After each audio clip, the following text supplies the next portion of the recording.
What's up, gearheads? Today we're diving into 6 automotive legends that vanished into thin air, only to resurface decades later, brought to you by Cinebuster. To everyone who's new, welcome. To returning viewers and subscribers, glad to have you back. Be sure to like, comment, and subscribe, and now, lights, camera, action. Car number 1. Let's kick things off with a tale of corporate backstabbing that would make Don Draper proud. Picture this, it's 1964, and John DeLorean, yes, that DeLorean, is running Pontiac and cooking up something sinister. He's building a 2-seater sports car called the Banshee that's sleeker, cheaper, and faster than the Corvette. Which, if you know anything about GM's corporate hierarchy, it's like bringing just a knife to the Call of Duty gulag. The Banshee XP833 came in 2 flavors, a silver hardtop coupe with an overhead cam inline 6, and a white convertible packing a V8. Both were absolute stunners with sharp lines that made the Corvette look like yesterday's meatloaf. GM brass took one look at these beauties and said, "Destroy them immediately." Why? Because the Corvette team threw a corporate tantrum worthy of a soap opera. They couldn't handle the competition. Pontiac had done their job well, much too well. But here's where our hero enters, engineer Bill Collins. This magnificent rebel intercepted both prototypes before they could meet the crusher and quietly sold them to Pontiac employees for pocket change. The cars vanished into private collections, becoming automotive folklore. Fast forward about 4 decades to 2006, and the silver hardtop suddenly appears at Barrett-Jackson like Lazarus in sheet metal, showing less than 1,500 miles on the odometer. It sold for a little over a couple $100,000. The other one, it's currently sitting pretty at Napoli Classics in Connecticut with a $1.2 million price tag. It's been advertised for sale for over 5 years and auctioned a few times, failing to sell to a motivated buyer. Maybe that buyer is you. Car number 2.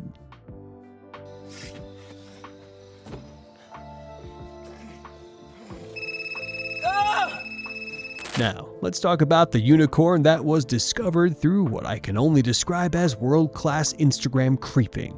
In the early 1980s, Swiss Lamborghini distributor Max Bobnar decided the already insane Countach needed more insanity. So, he commissioned master technician Franz Albert to build 2 twin-turbocharged LP400S models. These weren't factory jobs, they were bespoke monsters with 750 horses, capable of hitting 60 miles per hour in 3.7 seconds, and topping out over 200 miles per hour. We're talking cars that could outrun common sense. One white, the other red metallic. The red one disappeared like a magician's assistant and was universally believed by Lambo enthusiasts to be destroyed. Enter John Tamarian of Curated. In the late 2010s, he spotted something in the background of a random Instagram post. Whoa, whoa.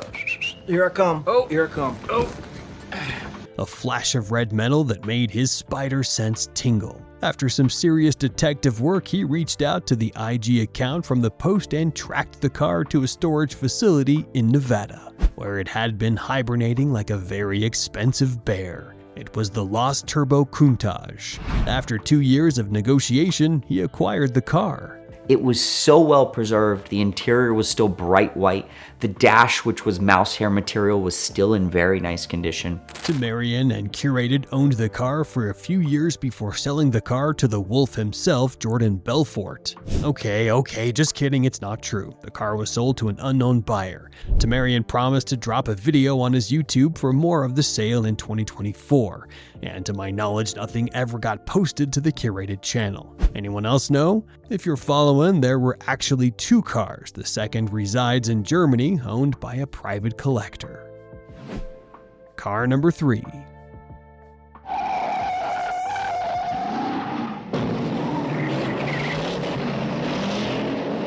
Everyone knows about the 268 Mustang GT Fastbacks from Bullitt.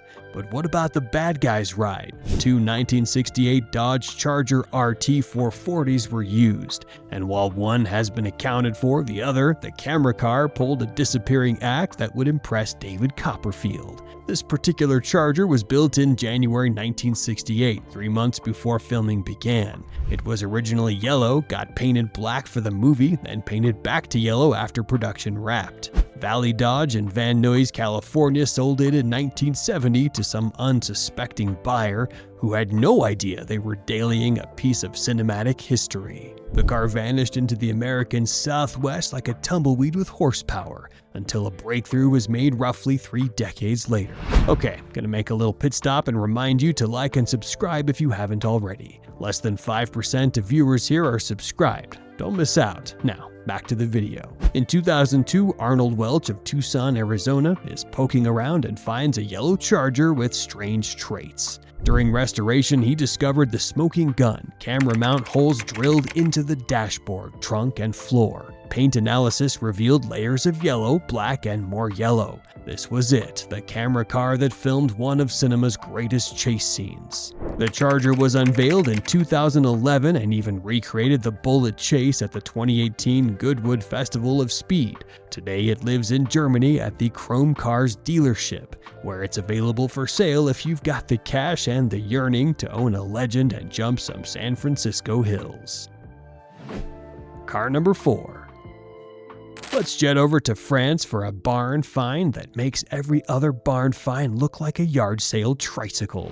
Roger Bayon was a French entrepreneur with a dream: collect 100 classic cars and open a museum. Unfortunately, someone should have told him how tough it is to have both money and cool toys. He went bankrupt in 1978, and his collection of automotive masterpieces sat rotting in barns at Chateau Gaillard in Échiré for nearly 40 years. In 2014, someone finally decided to peek inside these barns of wonders. What they found was automotive archaeology at its finest. Dozens of classics covered in dust, moss, and the tears of enthusiasts worldwide. But the crown jewel, a Ferrari 250 GT SWB California Spider, buried beneath piles of old magazines like buried treasure. This wasn't just any California Spider. It was one of about 60 ever made and had previously been owned by French actor Alain Delon, who had been photographed with it alongside Jane Fonda and Shirley MacLaine.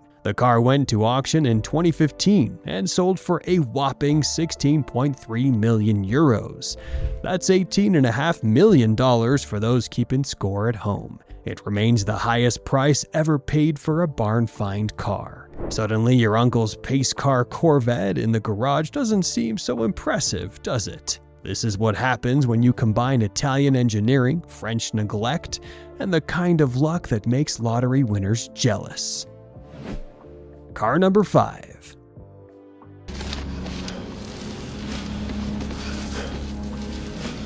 Now, for a story that proves crime doesn't pay, but it does make for great automotive lore. In December 1974, a Ferrari Dino 246 GTS was reported stolen in Los Angeles. The owner filed an insurance claim, got his money, and probably thought he'd pulled off the perfect crime.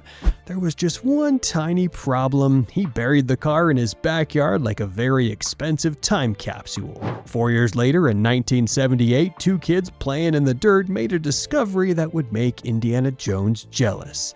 They hit metal. They kept digging. Suddenly, they're staring at a Ferrari buried like automotive contraband. A ground find, if you will. The police were called, the car was exhumed like a crime scene victim, and the insurance fraud scheme unraveled faster than you can say, that belongs in a museum. The truly wild part, the car was remarkably well preserved, despite spending 4 years in an improvised pauper's grave. Modern archaeology meets Italian sports cars.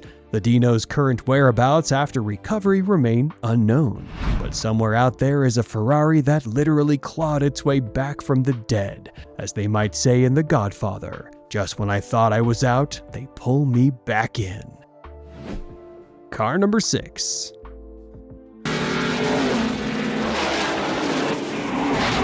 Our final find takes us to Alabama for a car that was literally built to cheat physics. Enter Charlie Lyons, muscle car dealer and restoration shop owner. Funny story, the first time I heard that name, my initial intrusive thought was if he was related to Sir William Lyons, the founder of Jaguar. Absolutely no relation. Bruh.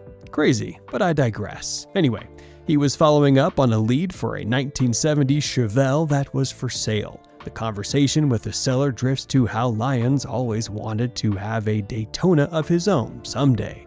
And the next thing you know, the man guides him to a barn to show him a winged warrior covered in moss, rust, and a custom flame paint job that somebody clearly thought was a good idea in the 70s. A numbers matching with its original 440 Magnum V8 and a mere 20,000 original miles. Nose cone, fender bubbles, and a massive rear wing all intact. Score. This particular Daytona had quite the pedigree, originally purchased by an Alabama judge for his wife, because nothing says I love you like a NASCAR special. It was sold in 1974 to a second owner who promptly dented the nose and parked it.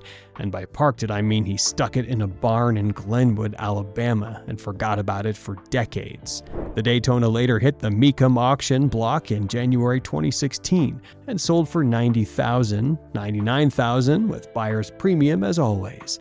That's half the estimated $180 Lyons was looking to fetch, but considering it looked like it had been through a swamp, not bad for a barn find that would need a lot more for the buyer to get a showroom-ready car. Just goes to show no cool story ever started and ended with a Chevelle. Sorry, love to stick it to those GM guys whenever I can. Couldn't pass this one up.